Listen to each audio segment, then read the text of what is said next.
Beed pattern समोर आणून फार स्वतःची पाठ शासनाने थोपटून घेतली आणि शेतकऱ्यांची मतं सुद्धा घेतली.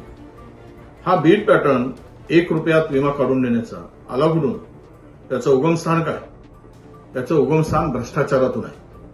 भ्रष्टाचाराची प्लॅनिंग करून या बीड पॅटर्नचा उगमस्थान झाला असा आमचा स्पष्ट आरोप आहे. खरीप 2024च्या हंगामामध्ये जे 4 लाख बोगस अर्ज या पीक विम्यासंदर्भात प्राप्त झाले त्यातील 1,09,000 अर्ज केवळ एका बीड जिल्ह्यातील आहे.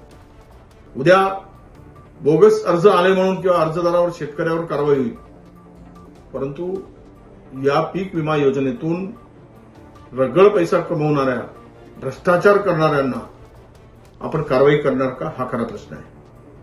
खरं म्हणजे हे वादग्रस्त कृषी मंत्री होते काय, धनंजय मुंडे नावाचे ग्रस्त, यांनी जे आतापर्यंत योजना आणल्या त्या सगळ्या योजनांना भ्रष्टाचाराची झालर आहे.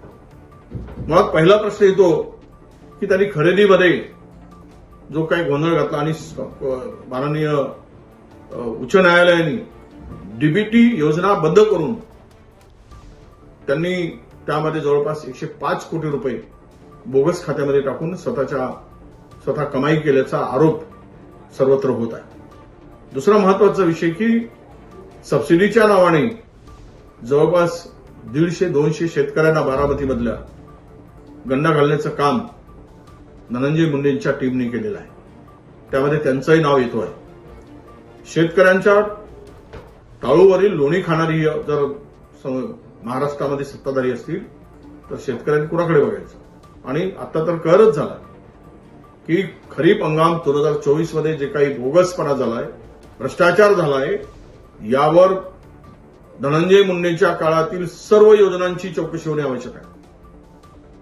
त्यामध्ये विशेष मुख्यमंत्र्यांनी लक्ष घातलं पाहिजे, विशेष समितीचं गठन केलं पाहिजे, त्यांच्या निर्णयाची समीक्षा केली पाहिजे त्यांना कार्यकाळामध्ये झालेलं, आणि हा भ्रष्टाचार निखंदून काढण्याची आवश्यकता आहे. कळत झालाय भ्रष्टाचाराचा आणि स्वतः पुन्हा इमानदारीच्या गोष्टी करायच्या आणि महाराष्ट्र आणि शेतकऱ्याला लुटून खायचा, फसवणूक करायची. आम्ही लातूरचा पॅटर्न जो नवीन किंवा शिक्षणाच्या संदर्भातला जो पॅटर्न होता तो आम्ही ऐकला होता, त्याची वाहवा झाली. पण हा बीडमधला पॅटर्न मात्र पीक विम्याचा हा भ्रष्टाचारातून निर्माण झालेला पॅटर्न आहे आणि केवळ भ्रष्टाचार करवण्यासाठी हे केल्या गेलं आहे असा आमचा स्पष्टपणे आरोप आहे. आणि म्हणून या सर्व प्रकरणाची चौकशी व्हावी.